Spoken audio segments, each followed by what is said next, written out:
Assalamualaikum warahmatullahi wabarakatuh, teman-teman semuanya yang hatinya selalu indah. Kembali lagi berjumpa dengan Iqbal Kuadrat, Iqbal Fauzi dan Muhammad Iqbal. Kali ini kita akan coba berbincang mengenai perjumpaan yang sederhana. Iya. Pernah merasakan Kak Iqbal perjumpaan yang sederhana yang memikat hati kita? Dalam di usia kita yang sudah menginjak kepala dua, itu sudah tidak asing lagi pastinya. Perjumpaan yang sederhana. Kita selalu dipertemukan dengan orang-orang yang baru gitu.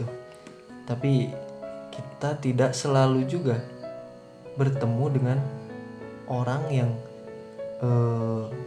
Yang gimana? hanya sekilas. Hanya sekilas saja. Berbeda dengan orang berjumpa dengan teman ataupun juga dengan orang yang tiba-tiba kita cuman komunikasi sedikit. Iya, gitu. Setelah kita pergi, dia pergi, udah kita melupakannya. Tapi kadangkala kita pernah berjumpa dengan seseorang yang tiba-tiba menggoreskan sebuah kenangan indah dalam hati kita. Dari kesederhanaan itu tiba-tiba muncullah benih-benih tumbuhnya cinta kalau kata orang lain. Mungkin bisa dikatakan cinta monyet juga sih. Ya merasakan kan banyak orang mempermainkan cinta. Banyak orang yang mempermainkan perasaan. Kita mempermainkan dia mempermainkan kita. Ini secara bahasa umum lah. Banyak juga yang seperti itu. Nah, perjumpaan yang sederhana yang bagaimana sih ya, yang pengen membuat kita semuanya selalu saja ingin terus bertemu nih. Perjumpaan yang sebentar tapi berkesan. Perjumpaan sebentar tapi berkesan.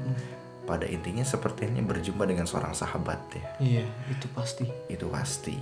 Kalau kita jumpa dengan seorang sahabat, walaupun jauh di sana, tak pernah terlihat oleh mata, tak pernah terngiang oleh telinga, tapi ketika kita sudah mendengar kabarnya ada dekat dengan kita, biasanya kita pengen meluangkan waktu untuk bisa berjumpa. Iya dong, tentu. Ketika di lain waktu mereka sibuk Dengan kesibukannya masing-masing. Tapi pas ketika kita tahu dia sedang berada di rumahnya, ya pasti itu sangat bahagia gitu, membuat kita senang gitu. Soalnya pasti segimanapun kita sibuknya, ketika kita tahu bahwa dia sedang banyak waktu untuk bertemu, ya pasti kita bertemu dengan mereka.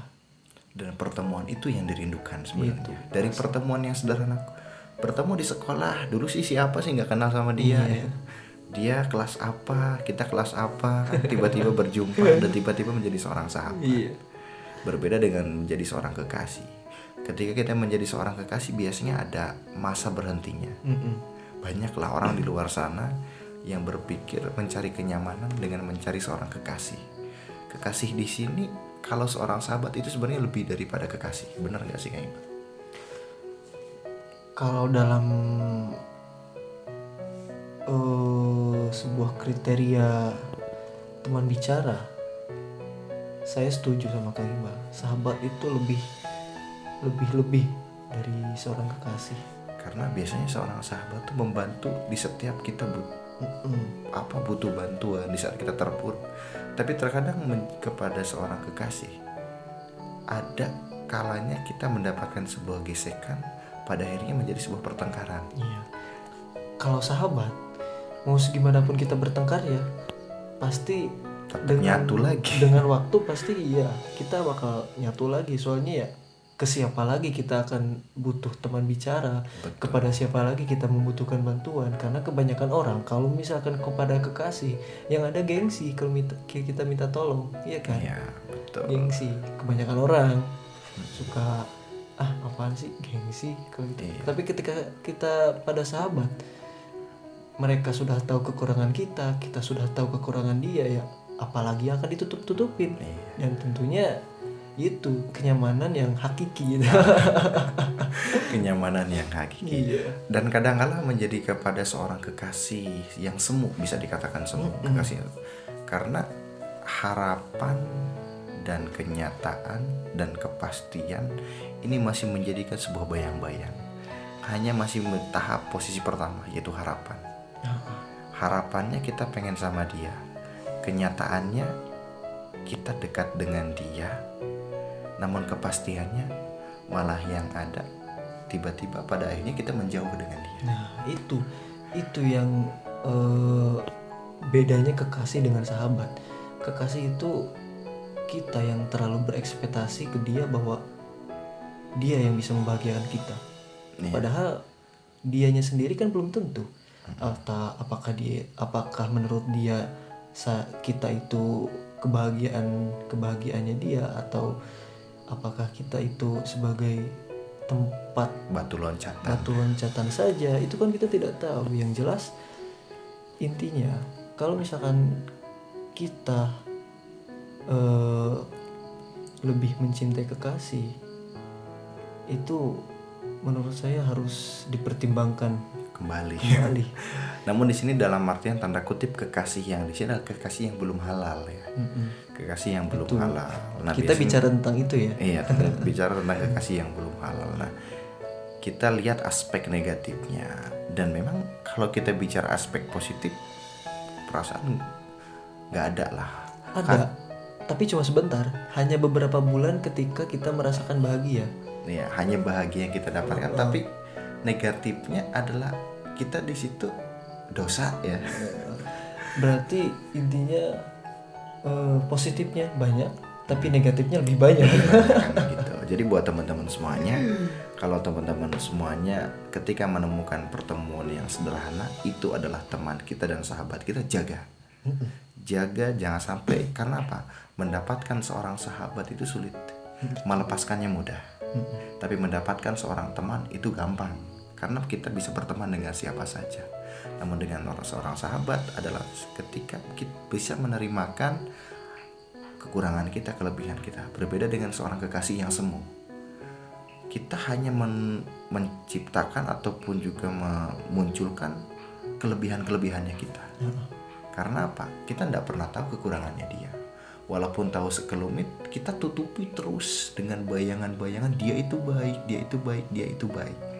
Pernah mungkin ya merasakan lah. Jangan bisa kalau bicara pernah merasakan, mungkin ya merasakan lah gitu. Ya karena pasti kalau misalkan di depan kekasih, kita hanya ingin menampakkan ini loh kita.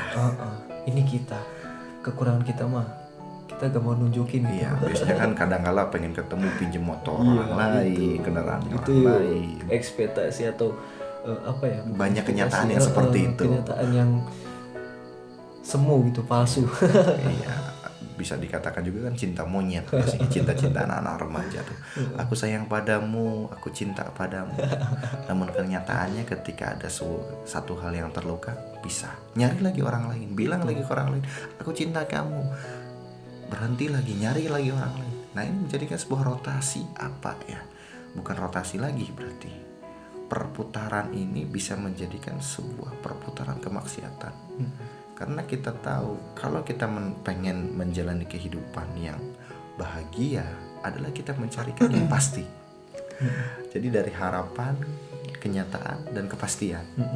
Kalau nyatanya, kan kadang-kadang gini, ada orang, kata orang lain dia itu jelek, punya sifat ini, punya sifat ini, tetap dia itu baik. Karena mata kita sudah dihipnotis ya. Iya. Dihipnotis oleh kebaikan-kebaikannya. Pada akhirnya kekurangan-kekurangannya ya tertutupi semuanya.